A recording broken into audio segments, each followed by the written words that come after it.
Commander of the Order of the British Empire அப்படிங்கிற யூகேவின் உயரிய அங்கீகாரத்தை ரீசெண்டாக வாங்கியிருக்காங்க லீனா. ரீட்டைல் கன்சியூமர் செக்டரில் இந்த கௌரவத்தை பெற்றிருக்கிற லீனா சேனல் நிறுவனத்தின் தலைமை செயல் அதிகாரி. மகாராஷ்டிராவில் இருக்கக்கூடிய கோலாப்பூரில் நடுத்தர வர்க்க குடும்பத்தில் 1969 பிறந்தாங்க லீனா.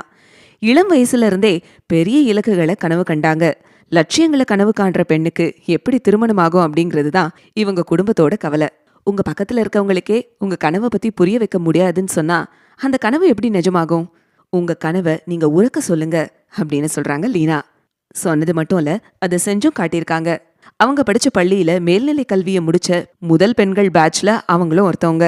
குடும்பத்தின் முதல் தலைமுறை பட்டதாரி. பொறியியல் படிச்சது மட்டும் இல்லாம முதுகலை மேலாண்மை கல்வியும் படிச்சாங்க. தங்க பதக்கத்தோட MBA முடிச்சு ஹிந்துஸ்தான் யூனிலீவர் நிறுவனத்துல பயிற்சி பணியில சேர்ந்தாங்க. தமிழ்நாடு உள்பட பல மாநிலங்கள்ல பணியாற்றினாங்க. ஹிந்துஸ்தான் யூனிலீவர் நிறுவனத்துல அப்ப வேலை பார்த்த பெண் இவங்க மட்டும்தான். அந்த காலகட்டத்துல நிறுவனத்துல மொத்தமாவே 2-3% பெண்கள் தான் பணியாற்றினாங்க.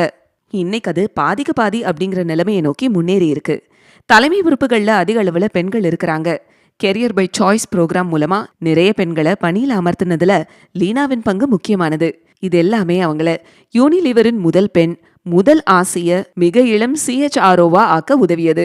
2022 பிரபலமான ஃபேஷன் பிராண்ட் ஷெனல் இவங்கள தலைமை பொறுப்புக்கு அழைச்சப்ப அது பலருக்கு வியப்பா இருந்துச்சு. யூனிலீவர்ல 30 ஆண்டுகால தலைமை அனுபவம் இருந்தாலும் லீனாவின் பணி இன்க்ளூசிவிட்டி, பெண்கள் உரிமை, பெண்கள் நலன் சார்ந்த சமூக பணிகளை ஒட்டியேதா இருந்துச்சு. லாப நஷ்ட கணக்குகள்ல கவனம் செலுத்துற தலைமை இல்ல அது. ஷெனல் நிறுவனமோ 100 ஆண்டுகளுக்கு மேல பாரம்பரியத்தோட இன்றைய போட்டியில பின்தங்குற நிலையில இருந்துச்சு. ஆனா நட்சத்திரங்களை இலக்கா கொள்ற லீனா தன் வேலையை இன்னும் திறம்பட செய்தாங்க. முந்தைய வருஷத்தை விட 17% அதிக லாபத்தோட நிறுவனத்தை வழிநடத்தினாங்க. நிதியுதவிய $20 மில்லியன் இருந்து 100 மில்லியனா மாத்தினாங்க.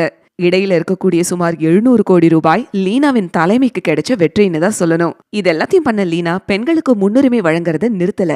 எந்த பட்டியலா இருந்தாலும் அதுல பாதிக்கு பாதி பெண்கள் இல்லனா இவங்க பட்டியலை படிச்சு கூட பார்க்க மாட்டாங்களாம். அந்த அளவுக்கு தீவிரமா நடந்துகிட்டாதான் மாற்றத்தை உருவாக்க முடியும்னு சொல்றாங்க. சரிதானே? இது போல இன்னும் நிறைய சூப்பரான கண்டென்ட் நம்ம சேனல்ல உங்களுக்காக வெயிட்டிங்ல இருக்கு.